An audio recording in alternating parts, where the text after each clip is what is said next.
ஒரு கருத்து, நல்ல தத்துவம், ஒரு எண்ணம், நல்ல சிந்தனை ஒருவனின் தலையெழுத்தை, ஒருவனின் வாழ்க்கையை மாற்றும்.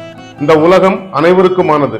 மக்கள் பிறக்கிறார்கள், வாழ்கிறார்கள், சாகிறார்கள் என்று இல்லாமல் நான் பிறந்தேன் சாவதற்கல்ல சாதிப்பதற்கென்று என்று நினைக்கிறாயோ அன்றுதான் நம்பிக்கை எனும் காட்டுத்தீ அனல் விட்டு எரிந்து கொண்டிருக்கிறது என்று அர்த்தம். அப்படிப்பட்ட நம்பிக்கை என்ற காட்டுத்தீ தான் மாசிடோனியாவிலே ஒரு இளைஞனை தொத்திக் கொண்டது.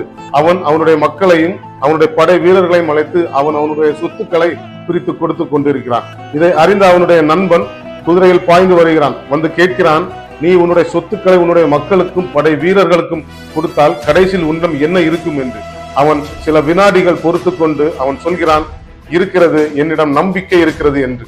அந்த நம்பிக்கை என்ற ஒற்றை வார்த்தை தான் இந்த உலகத்தையே கைப்பற்ற முடியும், இந்த உலகத்தை ஆள முடியும் என்ற மிகப்பெரிய கனவை உருவாக்கியது. ஒருவேளை அவன் 35 வயதிலும் 40 வயதிற்குள் மரணிக்காமல் இருந்தால் அவன் இந்த உலகத்தையே கைப்பற்றி இருக்கலாம். ஏனென்றால் அவனுடைய நம்பிக்கை அவனுக்கு ஒரு நாளும் தோல்வியை பரிசாக கொடுத்தது கிடையாது. உங்களுக்கு நீங்க நினைக்கலாம் இது யார் என்று. இது வேறு யாரும் இல்லை நண்பர்களே, இவர்தான் மாசிடோனியாவின் மன்னர் மகா அலெக்சாண்டர்.